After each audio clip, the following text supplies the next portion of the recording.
What is up, y'all? 1 a.m. What is up? What's going on? What's up? What's up? What's up? What's up? We got the hair tied up. Yeah, yeah, yeah, you.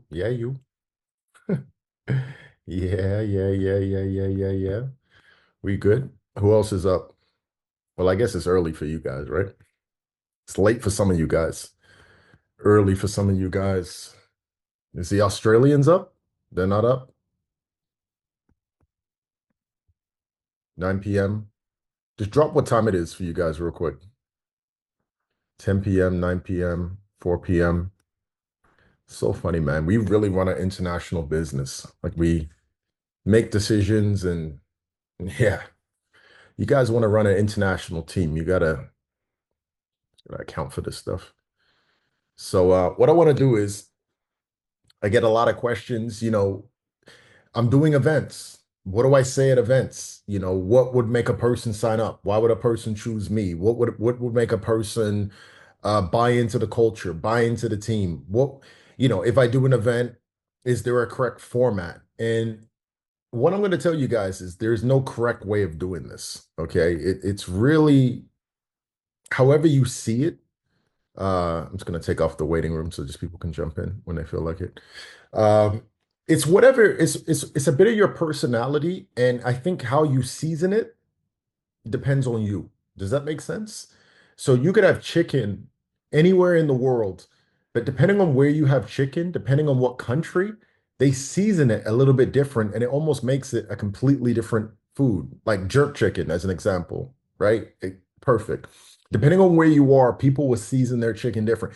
Now, some people will say, well, I prefer this, I prefer that. That's why it's your event. You season it the way you see fit, right? You have to know your audience. Your audience is going to be different from somebody else's audience. So, some events, if I'm in America, I can get away with saying a lot of crazy things. Americans are crazy. They love to hear crazy stuff. If I'm in Europe, very different. If I'm doing a call for the Middle East or I'm doing an event, they're very different, right? So it really depends on what your audience is. So what I really want you guys to just keep in mind, I'm going to say a lot of things. I'm going to show you a lot of stuff, things I've learned over 15 years. Just keep in mind, season the chicken the way you want to season the chicken. Okay. But remember, your audience is your audience. It gets a little bit trickier later on in life when you have a different type of audience and you're switching. But I want you to think of who are you actually speaking to at your event? If I walk into an event and everybody's over the age of 30, I immediately know I'm not going to be talking about pop culture. I'm going to be trying to speak about things that relate to people of that age group.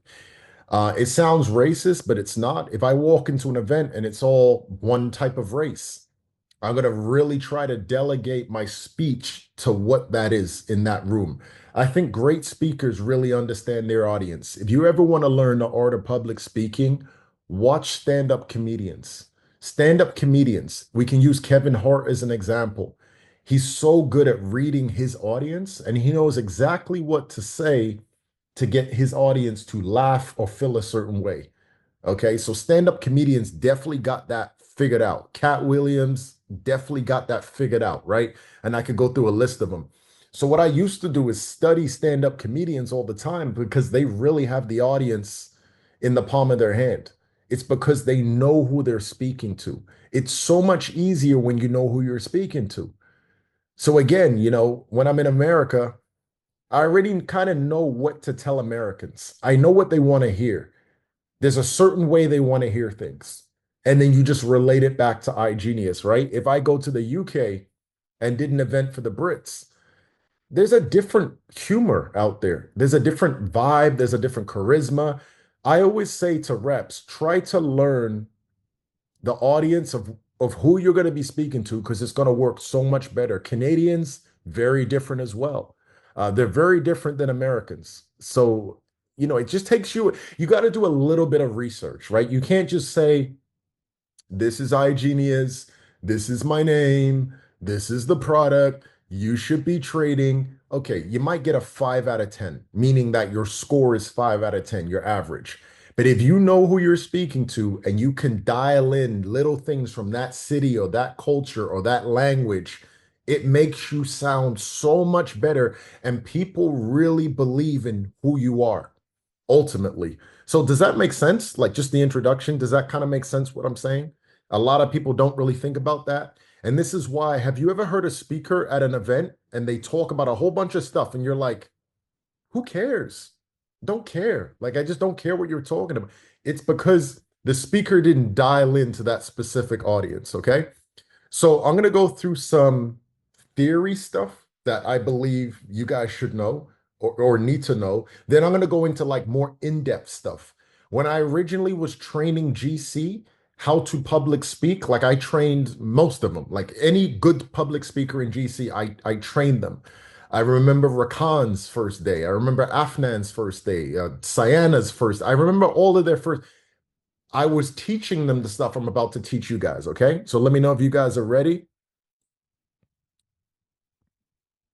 First thing I want to bring up is this. This is something I probably made a good 6 or 7 years ago, but it's still as relevant today as it was then. So obviously, I've done this part in the intro. Audience is a big part. Know who you're speaking to. Please believe me when I say know who you're speaking to. There is no point you going through 12 slides of iGenius opportunity if people don't care. Make sure they care. Give them a reason to the. Do you guys ever notice when I jump on a Zoom, do I ever directly go into the iGenius opportunity? GCX hasn't seen me present a lot. I think GCX has only seen it 1 or 2 times. But for those who have seen me, do I ever just jump into the opportunity? Guys, this is iGenius and this is trade alerts and this is what we're gonna do and we're gonna make. No, I always spend a good 5 minutes warming up the audience. I always take their mind somewhere else. Stories. Facts tell, stories sell. I always have a story. I always have every Tuesday, every Sunday, I always have a story. I got to make sure we're on the same frequency. So I always look at the faces in the camera. I look at the comments and I say, did you hear what Donald Trump said yesterday? And I check. No, no.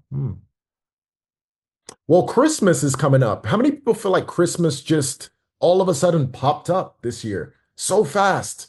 Oh, comments, comments, comments. They care about Christmas. Do you guys feel like Christmas is stressful? Does anybody else feel the same way I do? Like you're automatically pressured to buy gifts and stuff, and it's like this rush. Anybody else feel like Christmas is a little bit of a scam?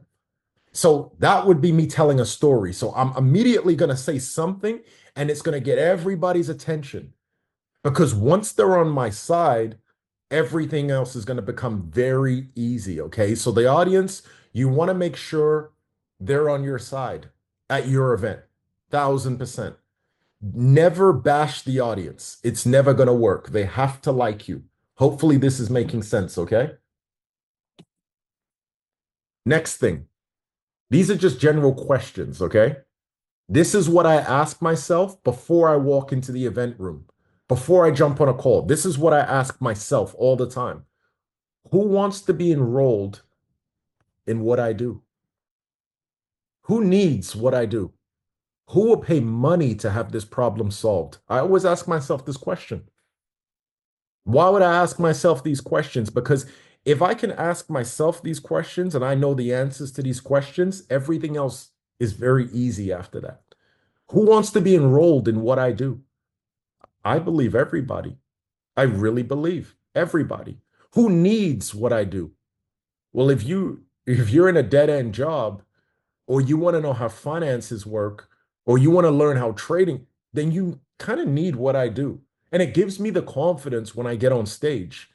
Okay. Who will pay money to have this problem solved? What's the problem? Broke, busted, disgusted, hired, tired, and fired.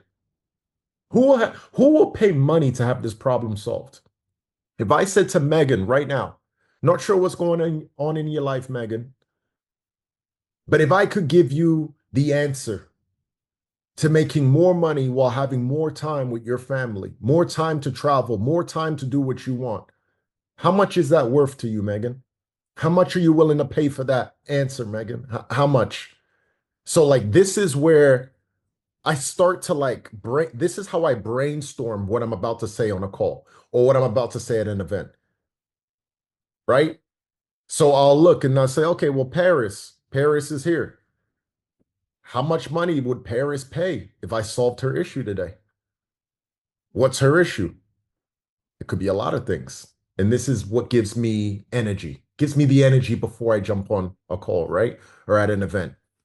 The like button. And I keep saying this, but I don't know if you guys are going to really understand until I repeat it another 4 or 5 times. People have to like you. Just because somebody likes your post on Instagram doesn't mean they like you in real life. Events are different. Okay. Events are very different. Live events are very different. Webinars are very, people sometimes jump on these calls just to hear what you're going to say. They don't like you. The minute you say you're going to sell something, they don't like you. You're trying to take money from me. So my whole game for the first 10 minutes is to get them to like me. Are we understanding? Drop a comment if you're understanding. You got to get these people to like you. Okay. And this makes, if you can make people laugh, that's like a secret weapon. If you got humor on your side, that's a secret weapon. Okay. If the minute you make somebody laugh, you pretty much got them. It is what it is, right? It is what it is. I call it the like button. Okay. The like button. They sign up because they like you. Absolutely. If they like you, they probably trust you. That's another big part. A lot of people don't sign up because they don't trust what you just said. They're not sure about you and your character, you and your personality. You scare them a little bit, right? You make them a little bit shaky. Hmm. Yeah, exactly. This happened today in my three-way calls. Cool. This goes back to the whole chicken. Do it your way because nobody else can do it your way. The worst thing network marketers say is follow the system. Hmm. What you're going to find is the back office will show you how to do it, but then life is going to show you how it's done. Because we could give you all the training in the world. If somebody heckles you at an event, you're going to have to figure out how to handle that. There's no training for life. You guys ever realize that? Like you can read about how to become a parent, but when you have kids, they're going to show you how it works. There is no preparing yourself for that. So the best way to train is actually by doing an event. Some people say to me, well, I don't want to do an event until I know how to do an event. Don't work like that. Don't work like that. Nobody taught you how to procreate, yet you all do it or practice doing it anyway. There is no training for that. You just got to do it. You just got to try. You don't know, right? We could read about it and say, well, I don't want to get into a car. I don't want to get into a car until I know how to drive. You're not learning how to drive a car from a handbook, guys. It's not possible. I don't care what book you read. You got to get into a car to learn how to drive a car. Events are the same way. You have to just mess up. Matter of fact, the more you mess up, the easier this becomes. So who here is actually down to look like an idiot, to look like an idiot, an idiot, right? Who's down to look stupid at least 4 or 5 times? That's what it is. I was a mess. My first 50 events, mess. I didn't know what I should be saying. Sounded like intervention. I sounded like I was just reading a diary up there. I didn't know what I was talking about.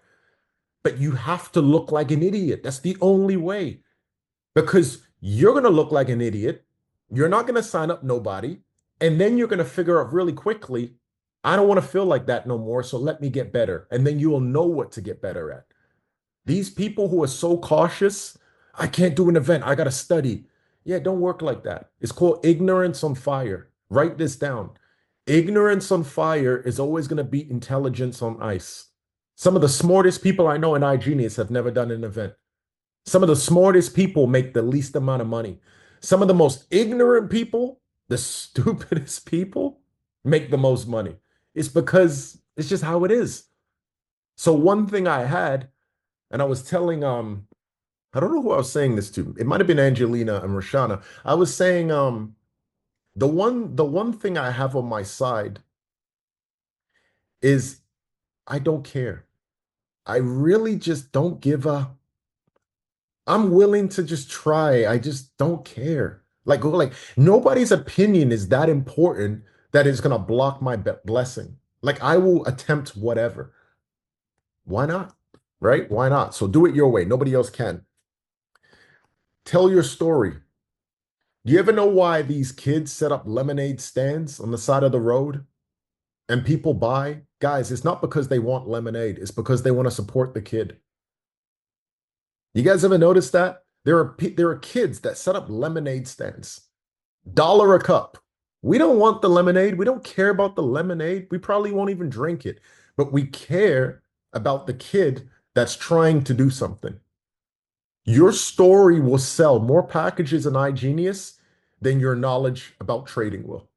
People think they need to make $1 million to sell it to people. It's not true. It's not true. It's not true. My results are probably one of the best in the company.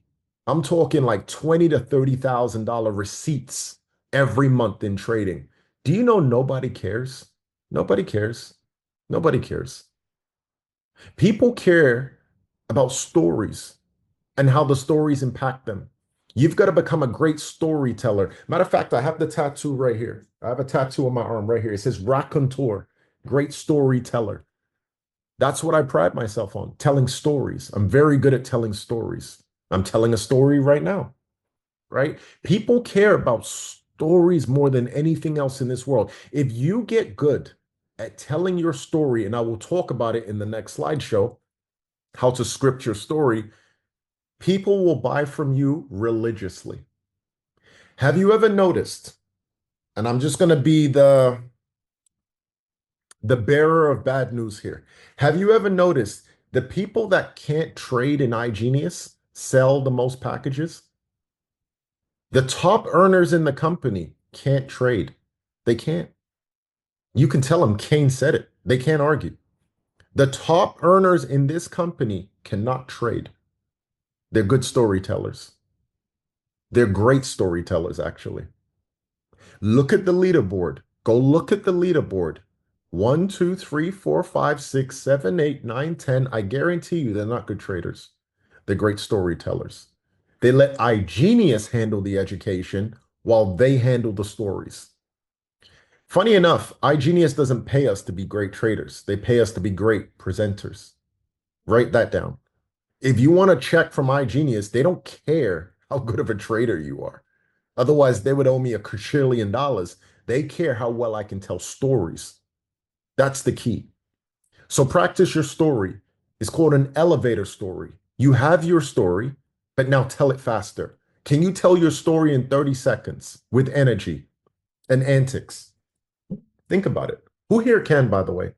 Who here can tell this story in 30 seconds? Can anybody tell their story in 30 seconds? Cool. Anybody willing to do it right now? Not mastered it yet? Cool. Master it. Master it. Master it. Maybe we'll do it at the end if we have time. Okay? Mediocrity. See, in the real world, this is how it works. Okay? And I'm going to give you two examples of this. A boss will hire the best person and fire the worst person. When you're a kid in school and you play games with other kids, don't you want the best people on your team? Like I remember vividly, gym class as a kid. We would pick out the fastest kids because we wanted to win. We're going to pick out the fastest, strongest kids to be on our team if we were picking teams. Why? Because kids understand something. They want to win. It's not about feelings. A boss understands the same thing. But for some reason, in network marketing, we don't operate like this. You see everybody as an equal, which is great for a human. But if you guys truly want to win, you have to understand something. Not everybody's qualified to do what we do. They're just not. There's going to be people that want to do what you do. They're not qualified for it, though. So just keep that in mind. That's always something I keep in mind as well. Okay? So the product is marketing.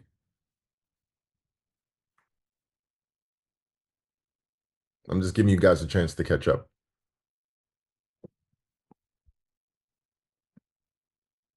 The product is marketing. Never forget. In an event, when you're hosting an event, what's the whole goal? What's the whole goal at an event? Does anybody know? Does anybody know?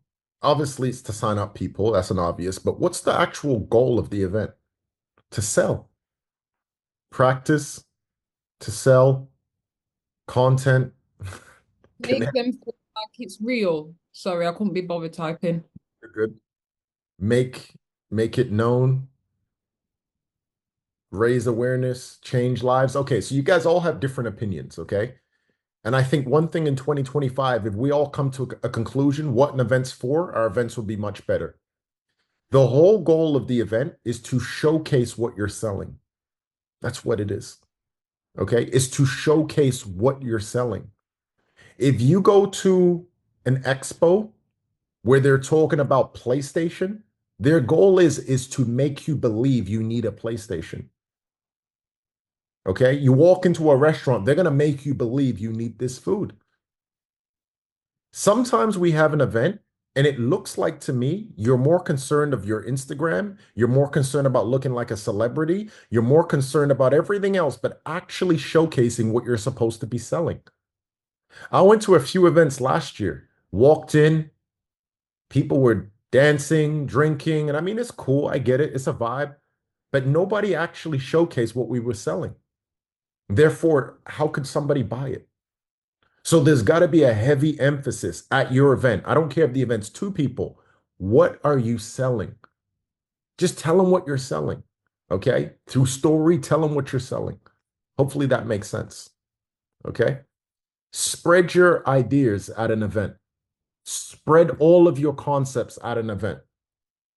Raise awareness about your vision at an event. People literally go to war and are willing to die for recognition. So you recognize what we're here for and you spread your concept. I believe everybody in this room right now, not only are you in the right place, but I believe you were smart enough to come to this event because you guys understand the world is not set up for people like you and I. The world is not set up for us to get rich. The world is not set up for us to take advantage. And I think the things I'm going to talk about today have been a close guarded secret, but you were smart enough to get into this room. How are you going to feel after I say that? How are you going to feel after I say that? You're going to be like, damn, I'm in the right place, right? Now, here's the deal. If you don't speak vision into people and spread your concepts and speak from the heart, you have a graveyard. You have a graveyard. Nothing's going to happen there. Nothing's going to happen there. You could tell somebody, I have a product, you're going to get back 100% a year. People still wouldn't sign up. You could say, I have a cure for cancer. People wouldn't care. Matter of fact, you could just hand out money at your event and people will still call you a scammer. It's the truth. It's just how it is. Share your ideas, share your vision. It's really important. Okay. Finish what you start. Every single time, finish what you start. So many times, people do this. I'm going to have this event and they have this event and they don't do it again. Do you realize the second event's more powerful than the first one? The third one's more important than the second one, and the fourth one's even more important than the third one. Every time you do a third, fourth, fifth, sixth event, you grow something called credibility.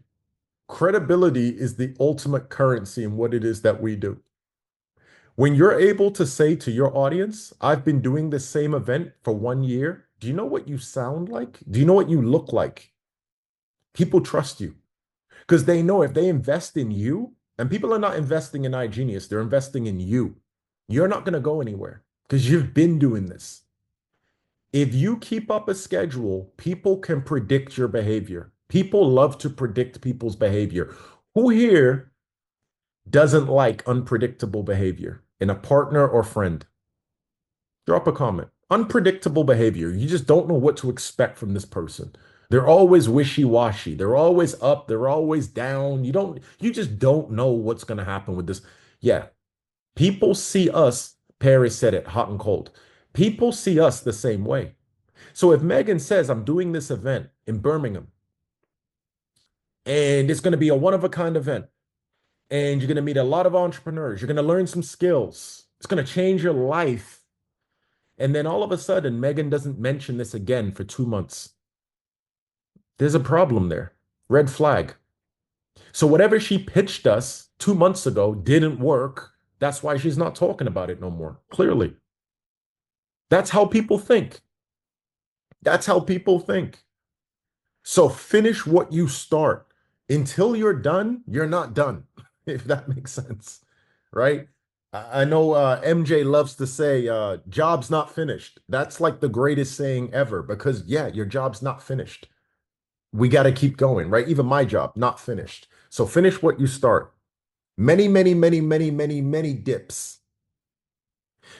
I have a funny analogy for this because a lot of your events will mess up, okay? And it's fine, it's part of it. But some people say they love skiing, okay? They love this whole concept of skiing. Do you know the most beautiful part about skiing is the elevator ride on the way up?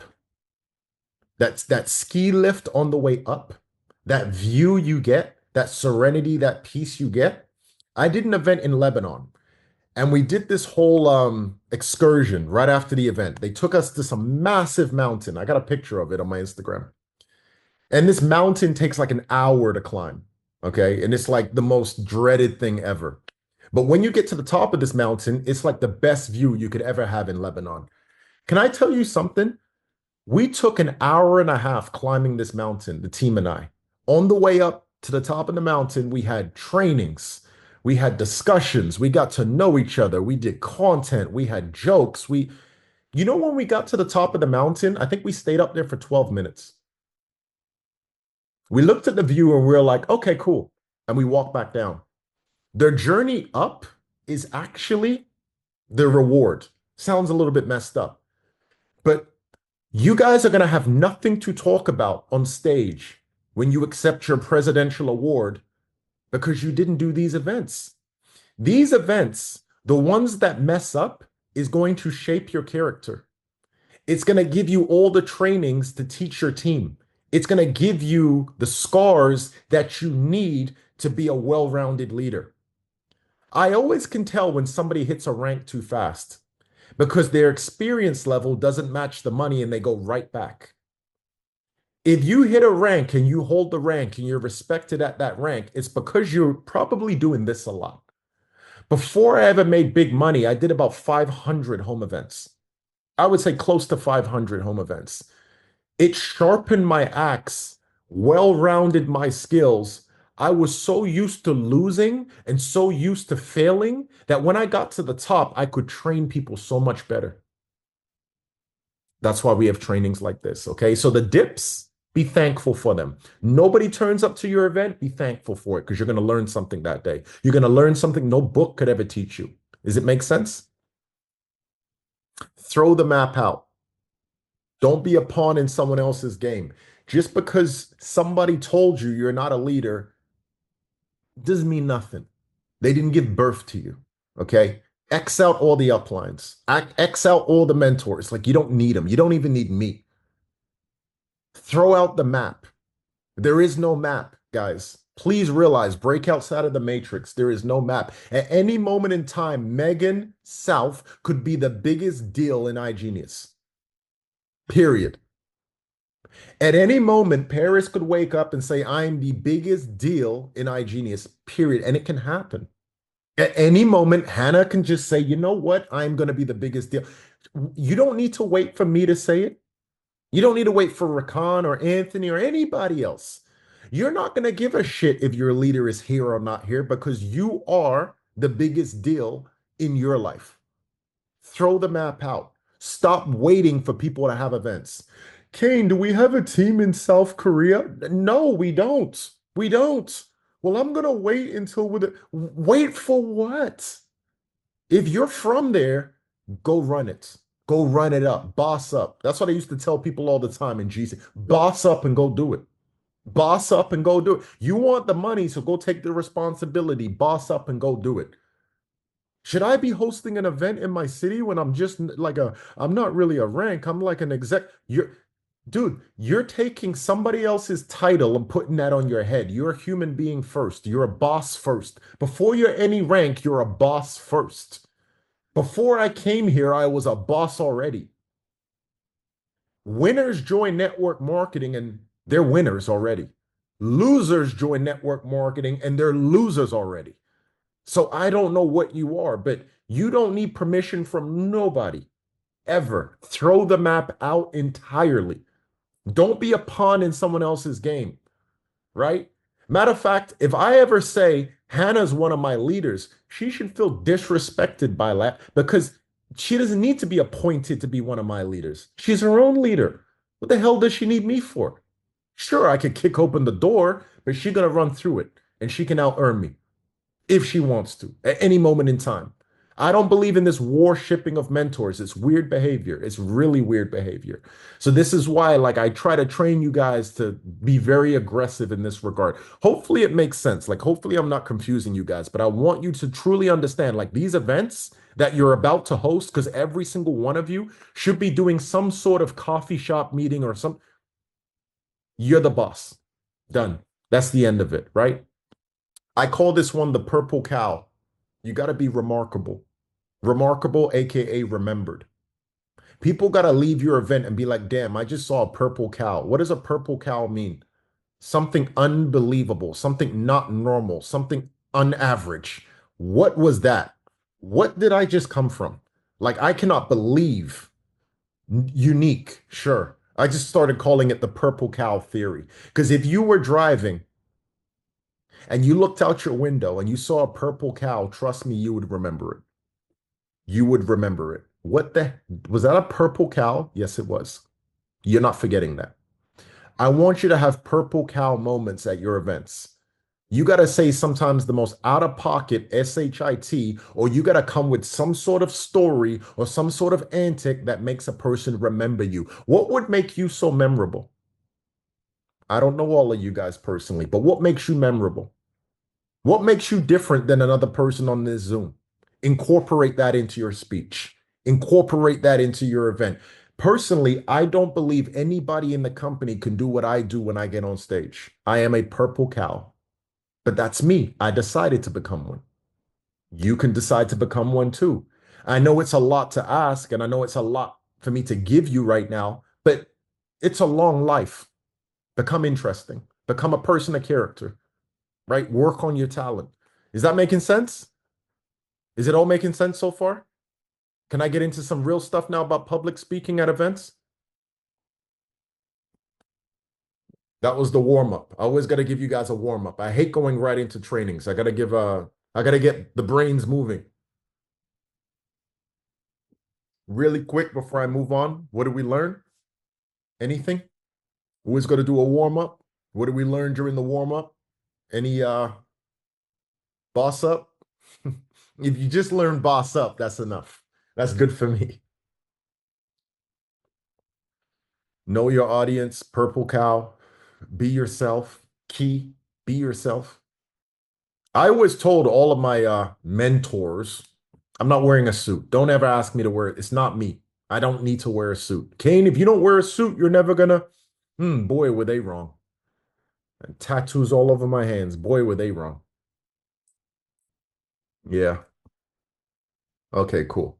Let's get into the rest of it. Now I can talk about the real stuff. So I did this for GC in 2019. Okay. And this is going to give you guys the gems. This gets a little bit scary, okay? And then I did it again on stage in 2022 in front of 500 people. This is going to get a little bit spooky, but like try to understand where I'm going with this, okay? So, when you start hosting events, an event can be two people, it doesn't matter.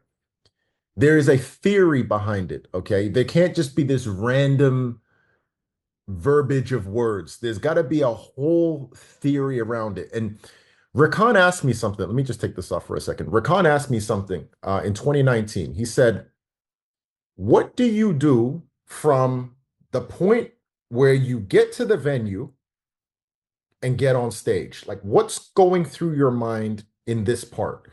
So I was like, oh, well, this and this and this and this and this. He's like, okay, okay, okay, okay, okay.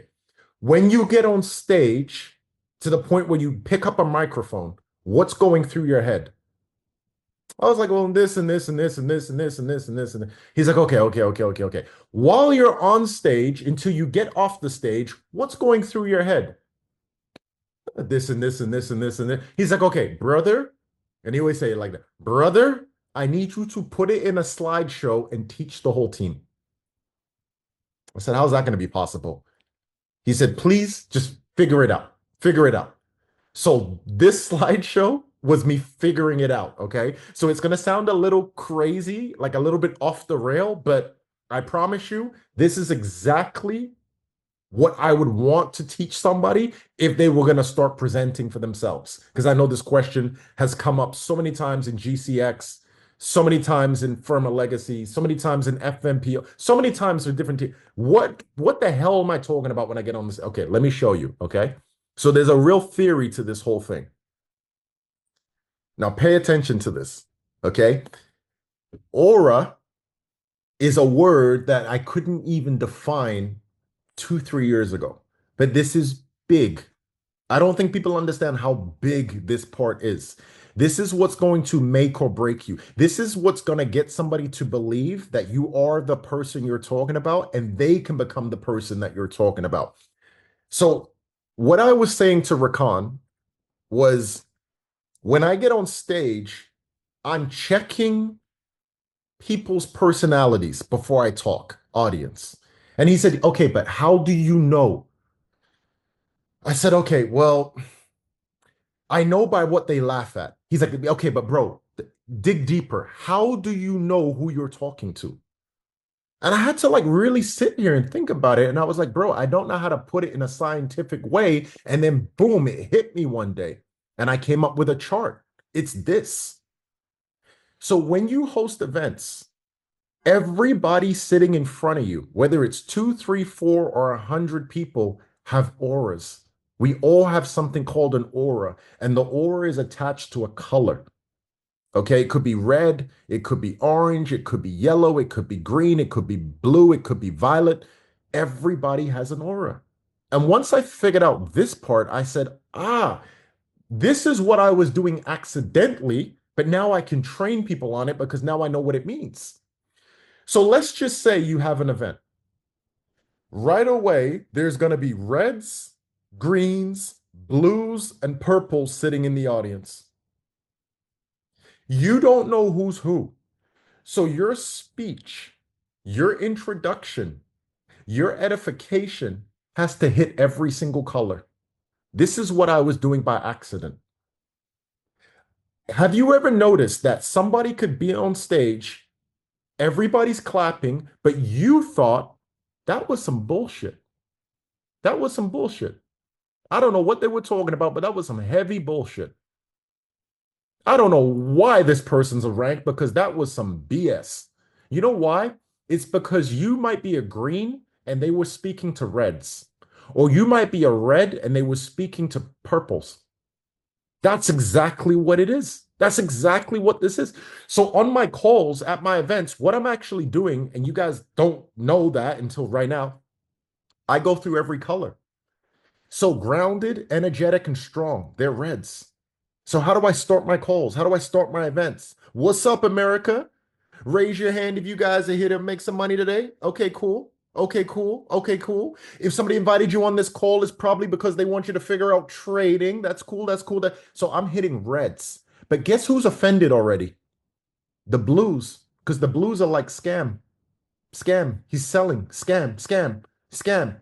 So right away, accidentally, this is what I was doing, but now you guys know what it is. I would always go, who here is thankful for the first responders? Have you guys ever heard me say this on a call? Shout out to the nurses. They work hard. Shout out to the sanitation workers. They work really hard. Shout out to the teachers. Who here believes teachers are underpaid? All of a sudden I'm speaking to the oranges. The oranges are like, oh my God, he's so thoughtful and considerate. So I've hit the reds and the oranges. So they're both disarmed at the same time. I know it sounds crazy, but it's true. Okay. And then all of a sudden, you guys might have heard this on my calls or you might have seen me speak live. Do I always bring up pop culture? I was watching the Squid Games. What did I say to you guys for GCX? What was I saying to you guys the first day? Well, I'm going to go back to watch the Squid Games anyway. That's me being green. I'm hitting all my greens. Funny enough, GCX, you guys have a lot of greens in there. A lot of you are green. A lot of you are green. Okay. So I hit you guys with this green energy. And then what did I hit a lot of you guys with right after that? Blue energy. You guys are free. You're free now. You don't need a mentor. Why do you need a mentor? You're free. Matter of fact, I did the training on you guys while I'm explaining the training to you guys. I did it at the beginning and it worked. So blue is heavy. At an event, speak to the blues. People want to hear this liberation speech. They want to hear it. But don't disregard the reds because the reds need that energy. So what you got to actually do, and it's a bit of a skill set, is get good at bouncing backwards and forwards. So if you ever watch me, I'm constantly going super high energy, but then creative and relaxed and friendly, then thoughtful and considerate, wise and intellectual, because I want to give you guys some facts. I want to give you guys, high school was created 200 years ago by Henry Ford.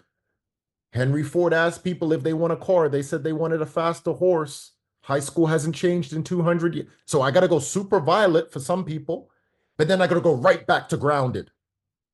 If you guys are in this system, I guarantee you this year you'll have your biggest year in 2025. That's reds. All of a sudden, I got to go back to oranges because I don't feel like your boss pays you enough money for who you're worth. I believe you're God's highest form of creation. Who here believes they're God's highest form of creation? Oh my God, I'm hitting the blues again. I'm hitting the blues again. So it's a constant like bouncing backwards and forwards. And when I said this to Rakan, he's like, Habibi, okay, because it's a lot to take in. It's a lot, but it's what it is. It's the truth, right? And I've never heard any network marketer ever explain this to people. So if you guys really wanted like just going to your event and just tell people to sign up, like I don't train like that. I really tell you some stuff, you know? So just this is what it is. Screenshot this, practice it. Just really practice it. And I understand why this would be hard for some people because some people are so red, they can't see anything else. They can, I've heard some speakers on calls. I've heard people on calls yell for 1 hour straight. If you guys don't have a job, you suck. If you're not trading cryptocurrency with us, you suck. Your job is so shit, and you're gonna be broke for your whole life. Oof, oof. That's heavy red energy. Heavy red. And you just offended everybody else that's not a red. And that's probably why it's hard for you to build a team because a team consists of a lot of different colors. Okay. So is that making sense? Drop a comment if this is making sense. I know I went kind of like super out there, but just drop a comment. The smart people on here will figure this out really quick.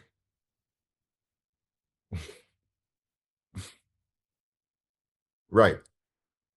So if you ever encounter a call, a three-way call with a prospect, and you know the prospect is super red, but you're not super red, do the call with somebody who's super red. Your sign up ratio will skyrocket. Guarantee you. Guarantee you. By the way, just before I move on, what colors do you think you guys are? The two most potent colors on this chart. What do you think you are? Everybody on here. I know nobody's probably ever asked you this, but so GQMJ says violet and blue. So wise and intellectual, violet and did he say blue? Spiritual and free.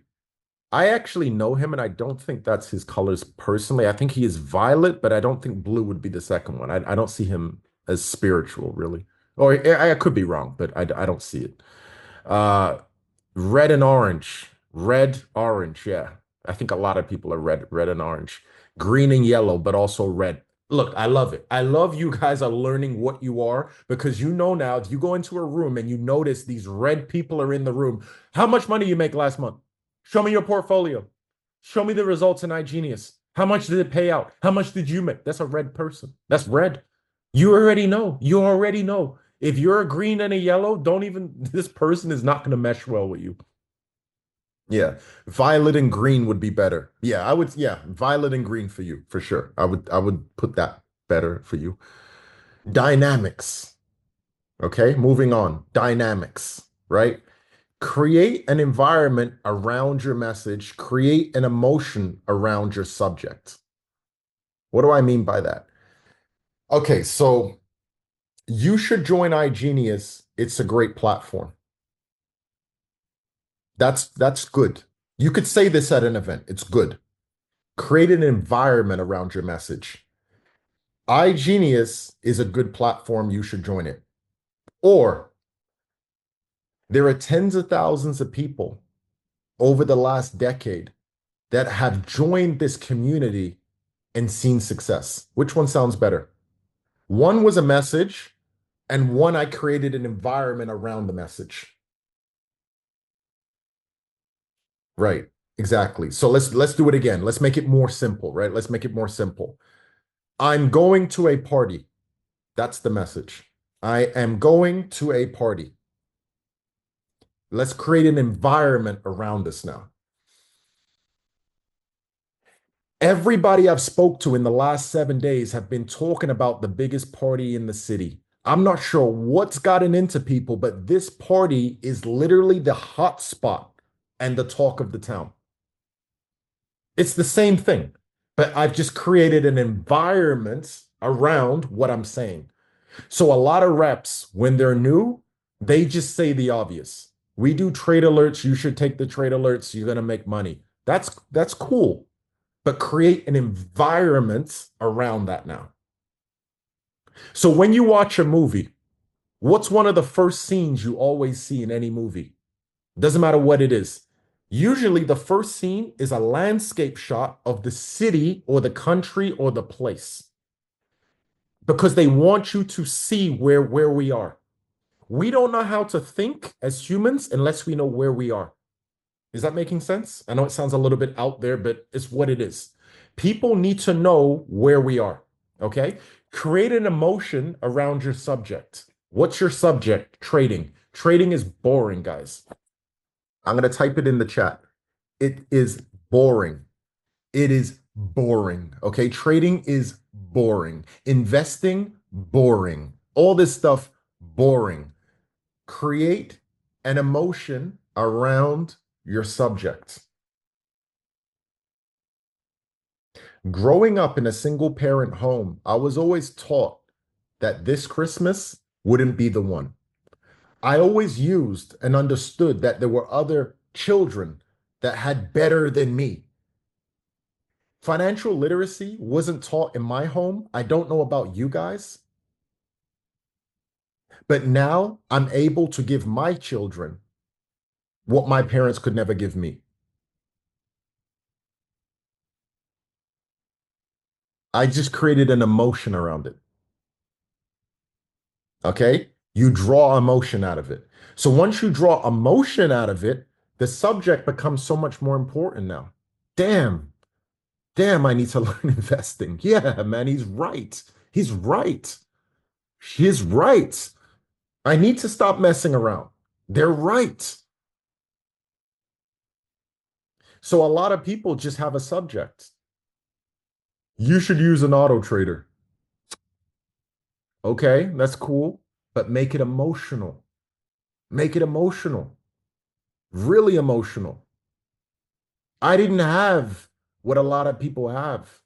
I've been working 2 jobs to be able to afford to go to school. Why? Because my parents didn't have too much. So me working my 2 jobs just to afford school, to give myself a better future, I understood that if I was going to be trading this auto trader, yeah, it was going to work in my free time while I was busting my ass at school. That's a situation. You got a real situation. You've really sold the auto trader in a very different way. We needed that emotion. We needed that story. So hopefully this makes sense. I know it's, again, you guys might just want to hear scripts because usually when you ask leaders, teach me what to say, they give you a script. I'm not giving you a script. I'm giving you like real theory here. Okay. It's a little different. So this is deep. You can blame Rakan. I had to dig deep. When Rakan says go deep, I was digging, right?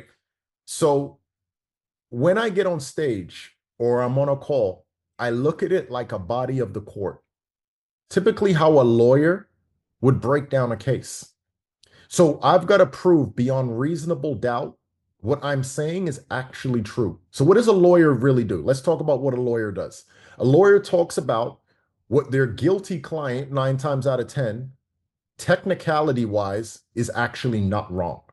And he has to, or she has to, prove to the body of the court beyond reasonable doubt that they are not this person.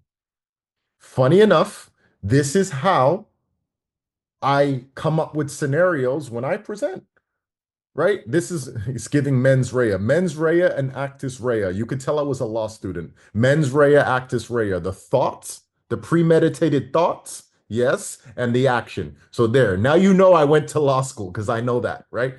So the opening, beyond reasonable doubt, I have to literally create like reasonable doubt.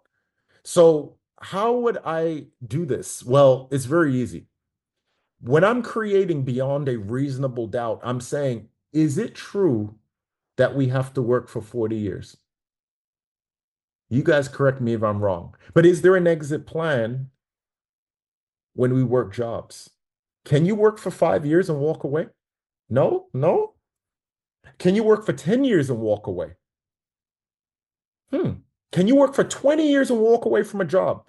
This whole time, what's the audience doing? Mm-mm, mm-mm, mm-mm. So I'm already building my case. I'm building my case. Bear with me. I know it's confusing, but bear with me, right?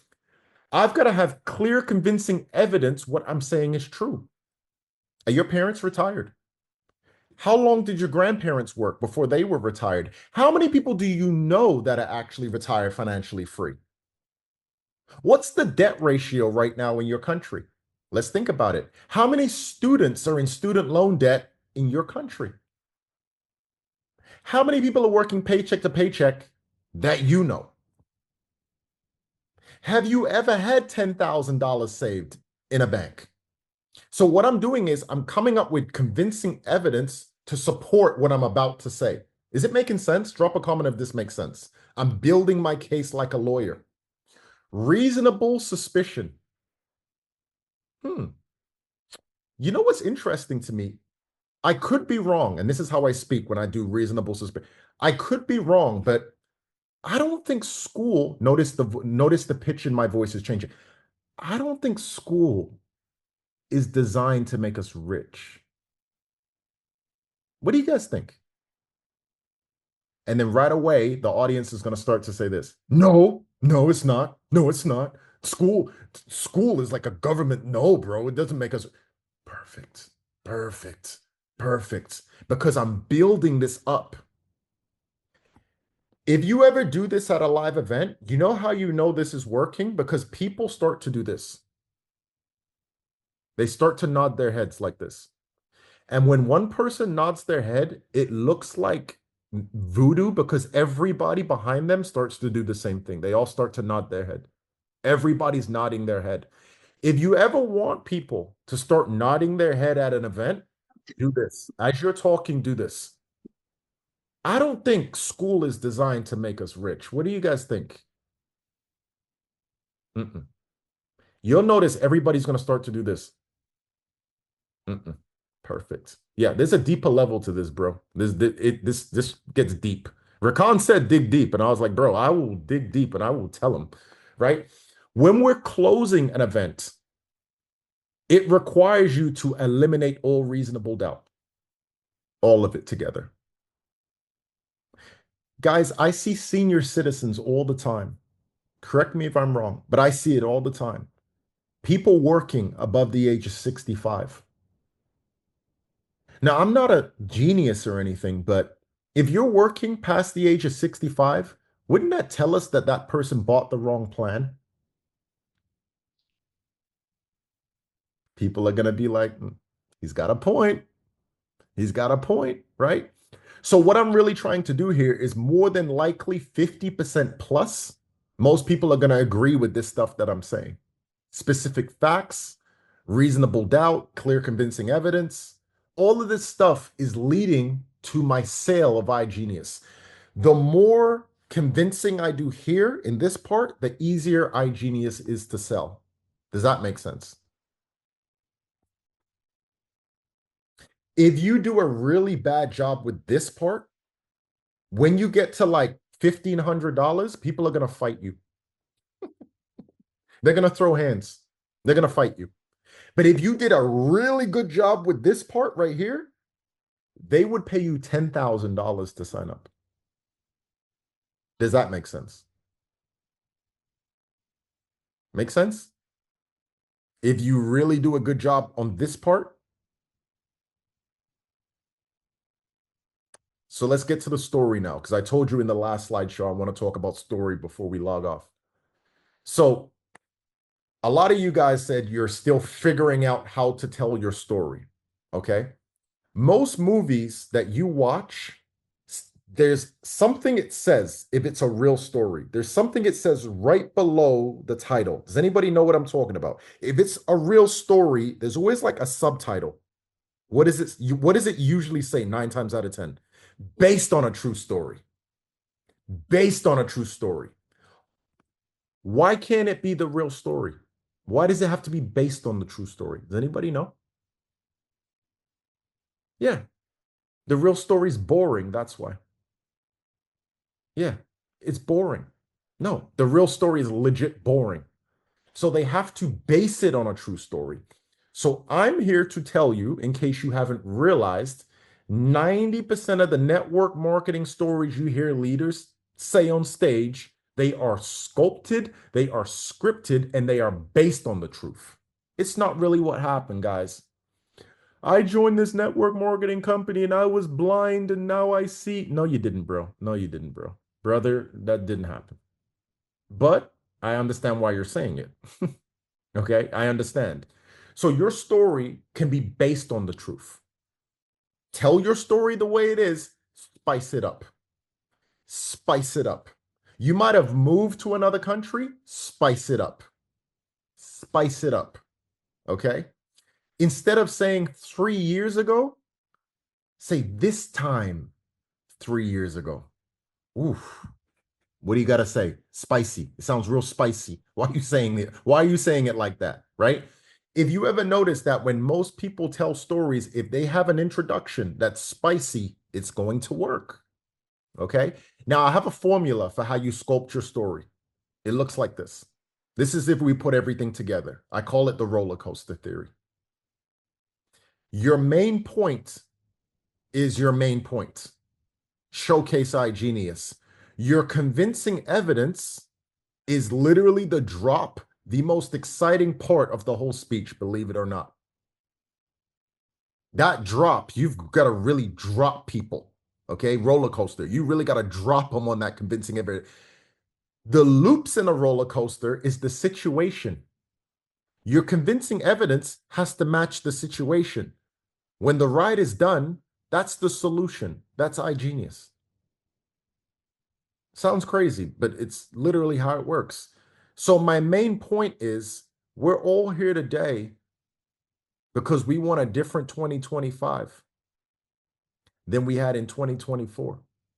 We're all here today because we have a common future, maybe not a common past. That's my main point. I'm selling it. My convincing evidence is you could stay in a job 9 to 5 to 65, but we know it's not an exit plan. Situation. Most people have too much month left at the end of their money. Most people can't retire. Most people can't afford homes. Most of your friends have their data plans turned off halfway through the month. The world is sick. It's a situation. It's a real situation. Let me introduce iGenius and what it does. and how we're going to help. You're signed up before I even talked about iGenius because of my roller coaster theory.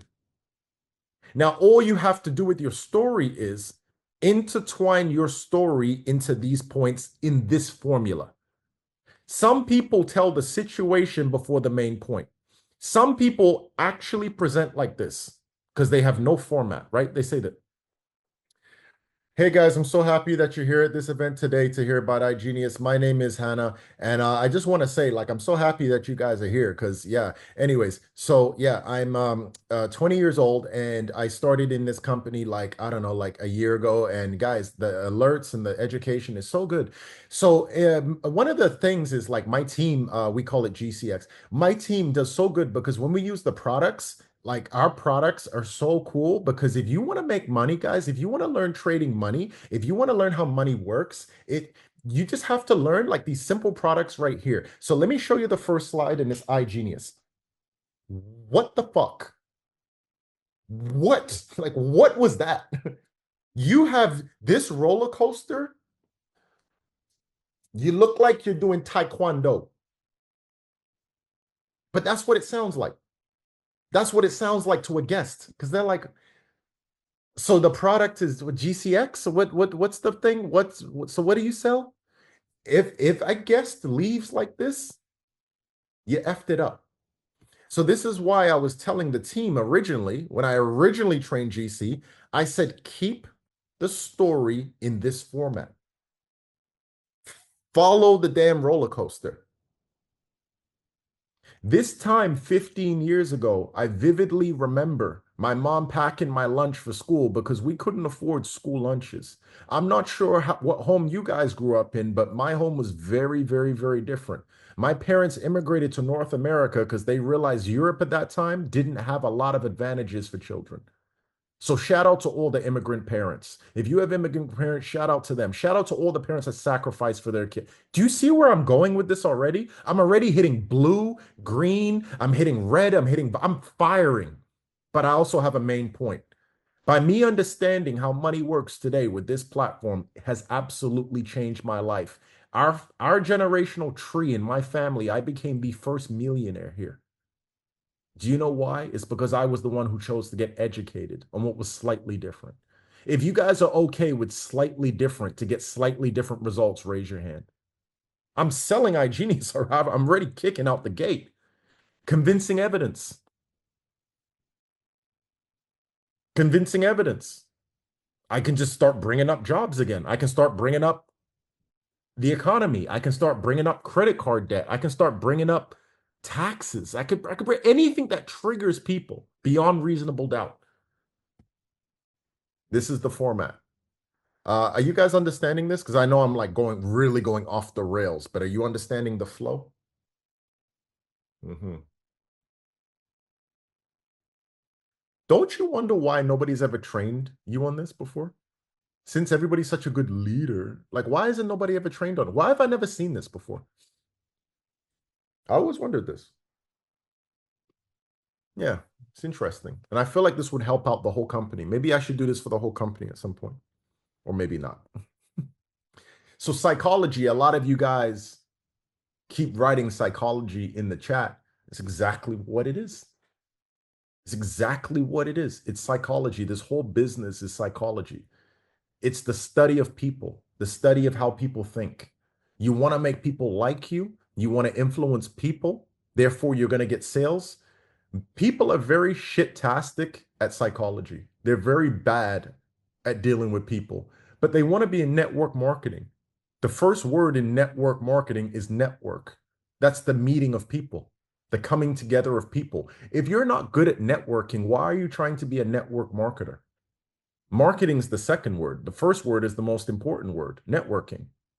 If you want to grow people, you've got to understand psychology to some degree.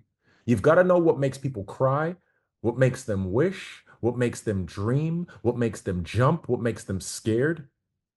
Once you master the art of psychology and people, this whole thing is like a joke. It really is. Your story, your event, your flow, your narrative is psychology.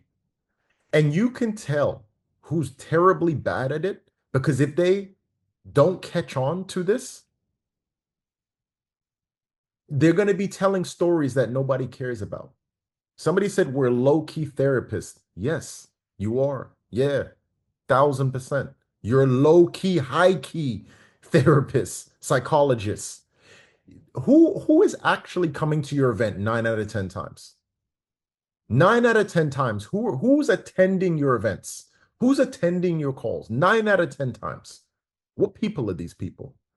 These people are broke, busted, and disgusted.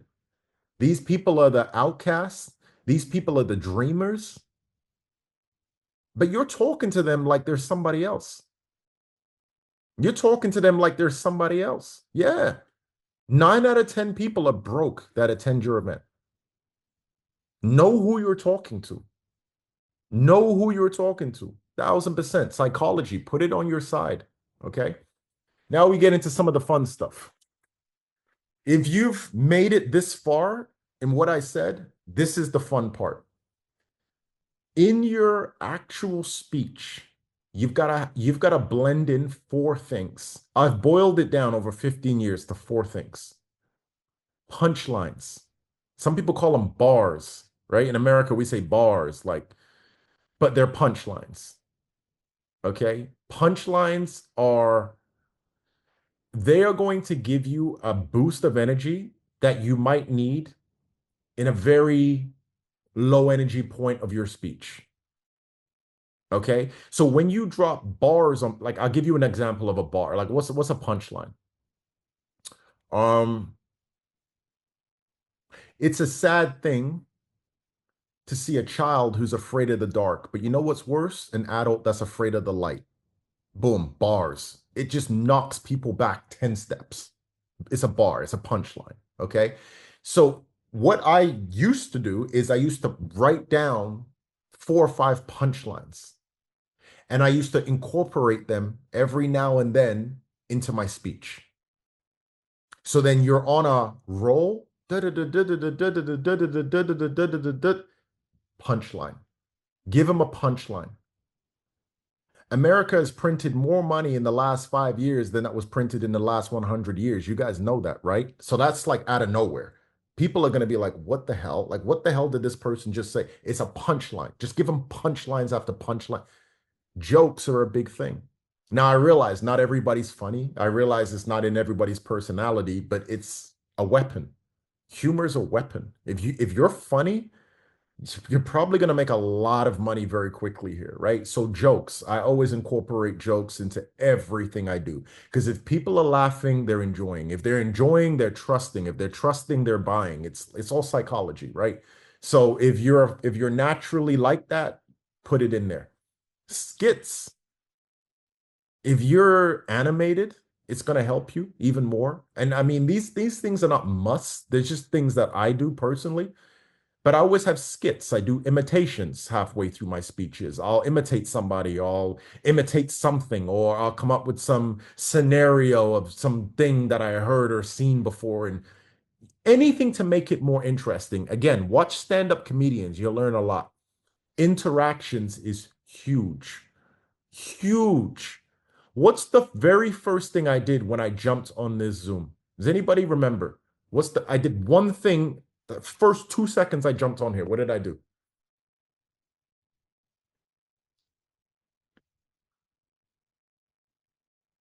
Anybody know? Nobody remembers the first thing I did? I interacted, yes, but I did this. This was the first thing I did. That. I put her up on and I said, "Oh, we got our hair tied. And she said, "Who, me? Who, me?" She did the same thing again. She said, "Oh, who, me? Who, me?" I said, "Yeah, you. That was the first thing I did. I'm interacting with my audience. First thing I did. Okay, so interactions are incredibly important. People want to be seen. They don't act like it, but they want to be seen. Acknowledge your audience every time. I have a video. I don't know if you guys ever seen it. It was like one of the last things I did in America before I left. I did a speech, Orlando, and how did does anybody know how I opened up that speech? Does anybody remember how I opened up the speech? First thing I did when I jumped on stage, grabbed the microphone. I said, who we voting for, America? Who we voting for? Who we voting for? Who we voting for? Who we voting for? Because the whole audience is yelling out everything. They're all yelling out everything. They're all yelling out, Donald Trump, Donald Trump, da da da da da da da. What am I really trying to do? Make them feel heard. Make them feel heard. Really important, right? So the art of this is the last thing I gotta say. Then I have one more thing and I'm done. The art of public speaking, especially at an event, is a prolonged 1 minute idea into a 1 hour spectacle.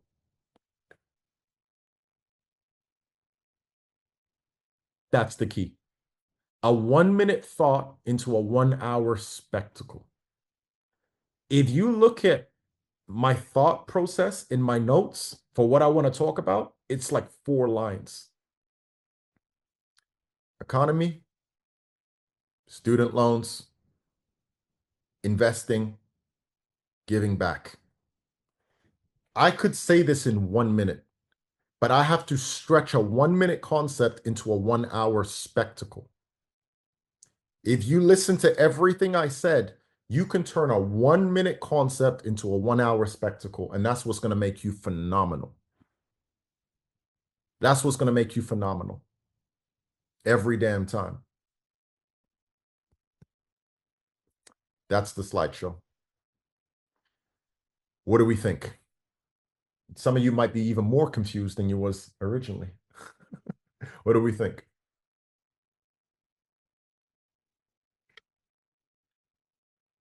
Yeah, Iona, I agree with you. I've heard you speaking in the group. I do think you were born for this. Absolutely. Insane in the membrane, 1,000%. New perspective.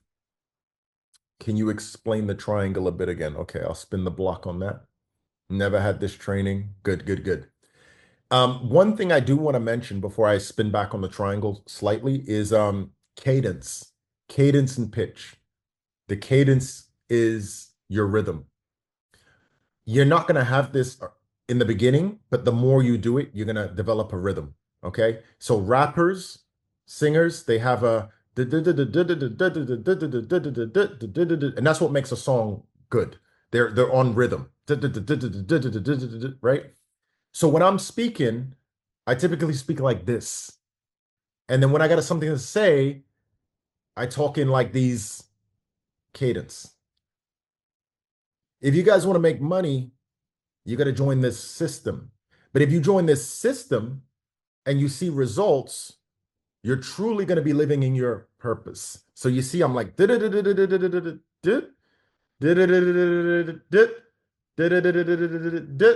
it's like, imagine you speak like this. You guys are here in iGenius and you guys are going to see a platform in iGenius, and iGenius is so amazing because when you get started, you're going to see 4 different products in the back office, and the educational suite is so amazing. Like, oh my God, the back office, like if you ever get the back office, like you log in, people can't, they're not going to take in, they're not going to take in what you say, right? When you join iGenius, you're going to understand very quickly how this is going to benefit your life.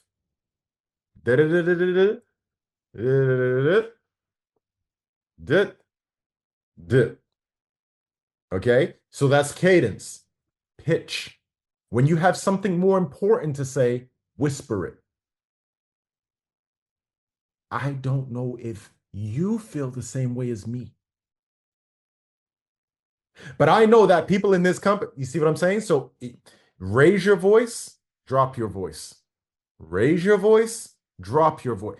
Your audience is going to be like this. They're not going to break concentration with you ever. People break concentration when you talk like Siri. Turn left at the next light. And if you don't turn left at the next light, at the next street, make a left. Like, you're not Siri. You're not Alexa, right? Put some tonality in your voice, raise the pitch in your voice, Work on talking in a cadence.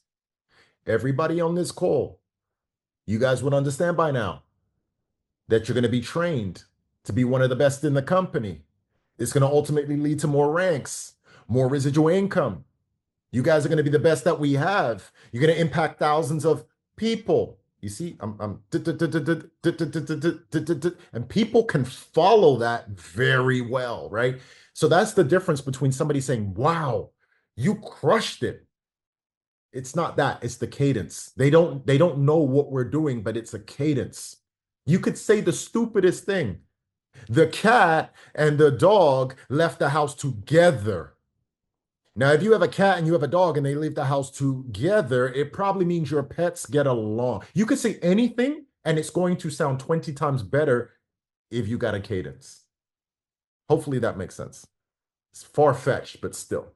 You're not going to have it in the beginning, but you will get it later on. And trust me, it's a hack that not many people have. Let me just spin back to this triangle really quick and then we can wrap it up. But if you guys have heard enough, you guys could log off. There's nothing new I gotta say. I'm just gonna repeat myself here. The triangle for me is just, again, convincing evidence. That's all it is. Convincing evidence. So I'm not trying to pitch anybody anything that doesn't see the world the way I see the world. Sounds crazy. But people have to believe your narrative before they buy your product. Okay, so Sephora for the ladies, they have a certain narrative, and ladies obviously feel this way, so they spend there. Apple, they have a certain narrative about simplistic technology. People spend their money there. If you're an Apple user, you probably wouldn't be caught dead in a Samsung store. It's just how it is. So my reasonable doubt has to be so convincing. By the time I tell somebody it's $1,500, they say, that's it. So reasonable doubt is you convincing the body of the court, AKA the people in your event or the people on your call, that what you're saying is undisputable. You want to disarm people. I could go real deep on this because there's a lot of ladies on this call. And I hate to be this guy, but I mean, I have to kind of do it for training purposes. What would a guy need to tell you to be comfortable on a date? What do you think guys do on dates? They disarm you. They are disarming you. Correct me if I'm wrong. I mean, like, you could be telling me I'm on Mars right now, but I believe guys are going to try to disarm you on a date. They're going to tell you what you want to hear, right? It's the same thing here, but from the DM to the call to the events, you're disarming people beyond reasonable doubt. If you are bad at doing this, your sign-up ratio is going to be a lot less. Clear, convincing evidence. Why would a person listen to you? Why would a person buy this product right now from you specifically? Probable cause. Well, if you don't buy this product, if you don't join this system, you are going to miss out on the biggest shift of wealth mankind has ever seen. That's scary. That's scary. Reasonable suspicion. I've caused reasonable suspicion. Megan, I respect you. I respect how you think. But the last time the bull run hit, 18 millionaires were created in our organization. This bull run has just started. Are you willing to miss up on this opportunity? I've created reasonable suspicion in Megan's head, and this is going to keep her up at night. When a person doesn't join my call and they message me the next day and say, hey, I missed your opportunity call, I send them a result from somebody on the team. It's okay you missed the call, but just understand you also missed this. This is what somebody made from the education yesterday. What am I trying to do to that person? What am I really trying to do to that person? I've used psychology to mess their head up for the next 24 hours. Yeah, yeah. And it works every time. FOMO, yeah. That's exactly what it is. So that triangle, all it is you creating FOMO, I guess if that's the word we're going to use, creating FOMO, not so much guilt tripping them, but you're creating FOMO and you're basically saying, this is your life. This is where your life could be. You're stopping the blessing. So if you understand why this is happening to you, and I will tell you why it's happening to you, let's stop blocking this blessing so we can get to the solution. That's what it is. Boom, right there. That's what it is. That's what that triangle is. I'm just explaining it in a very funny way with lawyers and courts, but ultimately that's what it is. Don't apologize to me, apologize to yourself. Now that's exactly what it is. I don't care if you wasn't on the call, but this is what you missed yesterday. Somebody made $8,000 with stupid information. That's what you missed yesterday. Anyways, have a good day. Wait. When's the next call? When's the next one? I'll check my calendar. I'll get back to you. And on purpose now, I'm not going to message them for a whole day. Let them torment themselves for one whole day. You deserve it, bro. I'll spin the block and get back to you though when the next opportunity call is. That's it. That's psychology. So that's pretty much everything I had to say, and probably as quick as I could do it. Do you have any questions really quick before I jump off? It's 2:30 in the morning and yeah. Any questions really quick? Type them in the chat or unmute. I don't think I muted anybody. Unmute or type them, whatever you guys want. Yeah, I had a question. So, how would you balance humor but still hold your posture? Because I'm laughing, giggling on the phone with prospects, but do they take me too unserious? Do you know what I'm trying to say? Yeah, so it depends on the color that you're speaking to. It depends on the aura chart. Like we got to know who we're talking to, right? If they're laughing at jokes and they're giggly, they're probably greens anyway. But what I would want to do is I would want to, it's gonna seem bipolar, but I want to speak to them on a serious level because, bro, your life is gonna change. Like your life this year will change, but you need to step so I can step. Now watch the switch. Watch the switch. Now, there's a lot of people out here getting their data plans turned off. I know you're not one of those people. There's a lot of broke ass people walking around. You're not one of those people, but like, your life will change. So what I do is I will flip into like a joke and then flip right back really quick. Before they even have time to laugh, I'm already switched right back again. You see what I'm saying? So like, let's just say I was talking to you, use you as an example, right? I believe if you get on our strategy call and you really understand what it is that we do, there are a lot of people like you. And I can even talk directly to you because you're black. Not a lot of black people do this. Let's be real. Black people are too worried about looking cool and BMWs and eating chicken and shit. But you're different. We're on this call right now. See, I can make a joke, but I'm gonna flip right back really quick. So it's cool to make jokes with people, but you've got to always bounce back. Some people stay in that joking thing for too long. Flip right back. So let him hee ha ha, but then Kanye face them. Yeah. Kanye face them. You see what I'm saying? But Kanye face them. I'm gonna laugh with you, but only for 2 seconds. Now, Got it. yeah, now we go back. So that's what it is. Uh, Thanks. anybody else? Me, I've got a question. Shoot. So, I love being on stage. Like, I'm so, like, that is my favorite. I love people. Like, I could stand in front of 10,000 people, but I've noticed one thing with me is if I look at everyone's energy and everyone feels off, like, I don't know the best way to hold my energy and not really be fazed by other people. So what I've learned from stand-up comedians is you can't let the audience dictate what's about to happen because they came to your show, you didn't go to their show. So I've had this happen a lot of times in my career where I'm on a roll and I got a narrative, but the audience is tough. Like my last Toronto event, and you guys saw the last Toronto event. I don't have any Toronto people around here. The last Toronto event was tough. I don't know what happened. I looked at my leaders, Ahmed, I'm not going on stage. Vlad, I'm not going. Sayana, I'm not going. They all told me at the back of the, I'm not going on stage.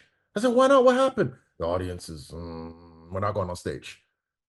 So, you know what I started to do? I started to check the audience to show them I'm not afraid of them. Because if the audience feels like you're afraid of them, you've lost it. So you know what I said? I said, I got a question for all you guys. Did all of your pets pass away on the same day? Is there a reason y'all are stone face? Every single one of you. Do I owe y'all money? Do I owe y'all money? Am I wearing y'all clothes? Ah, I killed them. Killed them. They started to smile. They started to laugh. They started to, ah. Then I went Kanye face on them. Because like sometimes you have to check the audience. You got to remember, you always know if you're messing up. You know how you know if you're messing up? Look at the front of the room. If the front of the room does this,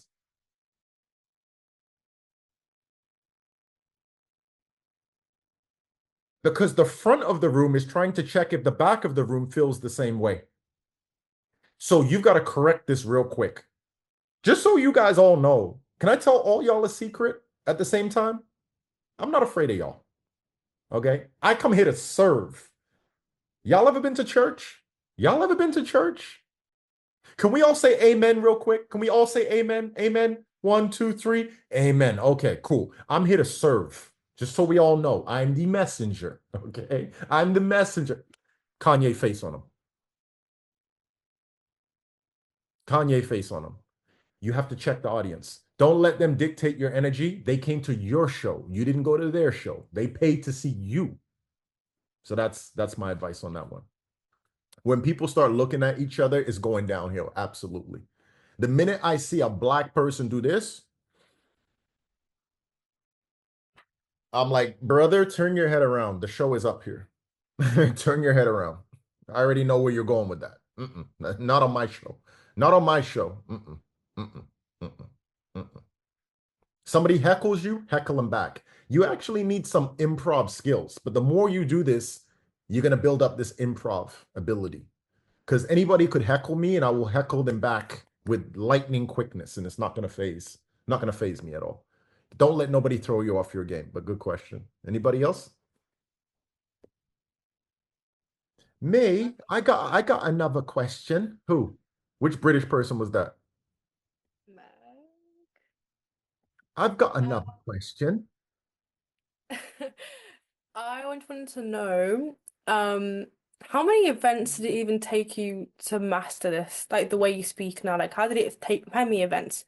I don't know. Like it's a crazy question. Like how many times did you have to put on makeup to get like real good at it? Like you don't know. Like we don't know the answer to these things. Like it's I think you just keep doing it and at some point it's just gonna flow. You know, I just kept doing the same home event. I did the same home event three, four times a week for years. And after a while, it just flowed. Like it just MJ saying I was a talk. You know what's interesting when somebody says you're a good talker? We've all been talking our whole lives. How could you be bad at it? So being a good talker is, I think we're all good talkers. Like we've all been talking our whole lives. But the psychology of it, I think it just came from repetition. Because I don't think anybody can do it naturally. So repetition. I said the same thing in the same way for years. And after come on, after you do something like 50 times in a row, you're going to be good at it, no matter what it is, right? You say the same thing. Like, think about how crazy driving a car is. You're driving a piece of metal 100 miles an hour down a highway, not trying to hit anything else, while looking at road signs, looking at the stuff in your. How do you do that? You just keep doing it until you get good at it. A lot of ladies are putting on eyelashes while they're driving and makeup and changing lanes. How do y'all do that? I don't know. A lot of the moms in here. I'm not sure how you do what you do. I'm not sure how you have the food ready and the clothes ready and you're ready and you look good and the kids look good and they're at school and you pick them up and how do moms do that? I don't know, but they do it, right? And I think after a while it just becomes a routine in my head. So I know you want me to give you an exact number, but I'd be lying if I said 100 times. I hate when mentors say talk to 500 people and there's bullshit because some of y'all will do it twice and be good at it. So who knows, right? Who really knows? Good question, though. Good question. Good question. Is there anybody else before we call it a night? I just said in the chat, what do you do when one negative Nancy starts influencing the crowd? You got to make an example out of them really quickly. And the thing I always teach my teams is if you've got fruit in your fridge and there's one rotten piece of fruit, it can ruin everything. So you can't put a good piece of fruit beside rotten fruit and make the rotten fruit good fruit, but the rotten fruit will ruin the good fruit incredibly quick. So you've got to isolate and handle the situation. It actually makes your job harder, but it will happen from time to time. So if there's somebody in the audience and they insist on making a ruckus, they insist on asking stupid questions, they insist on trying to prove a point, you've got to literally isolate them, put them on the spot, and deal with it. It's like a bully. If you let a bully attack you and you don't ever confront, the bully will always see you as a victim. So in an event, if somebody speaks up, and it does happen from time to time, and it's not something you need to fear, it's a skill you need to have, I isolate it incredibly fast. Uncle, you want to come up here and speak to everybody? No, no, no, no, no, Uncle, you look dressed like you want to come up here, Uncle. You come give the lecture. Let me hear what you got to say. Let me hear what you got to say, Uncle. Come up here. And I really have to make this an example at this point because if I don't address it, I look very weak in front of an audience. So it's not what's going to happen. But I don't think you guys have to worry about that initially. Why? Because your events are going to be very small. Doesn't happen at small events, happens at big events, though. You just got to be ready for these things. That's what teachers do very well. Yeah, teachers do it all. There's always this one idiot student, right? They just try to interrupt everybody. So the teacher got to deal with it. Make an example out of this person. Yeah. I did this one time. I handed the microphone to the guy. He's like, "What? Well, you have so much to say. Let's get educated, brother. Here's the microphone." Everybody give him a round of applause. He's about to give us some information. Everybody clap. Everybody's clapping. This man wanted to die. He wanted to like just like die, you know? And it's like, yeah, bro, you wanted to speak up so much. Here you go. You remember that, MJ? Yeah, the man had to go hide. He like a damn turtle. He went and hid in his shell. Perfect. Anybody else? Any other questions? Two similar questions. That was this must be a fear for you guys. You don't need to fear. You don't fear these people. Hecklers. Happens. Any other question? Going once? Going twice? We good? We good? We good. Okay, cool. Talk to y'all in the chats. Peace.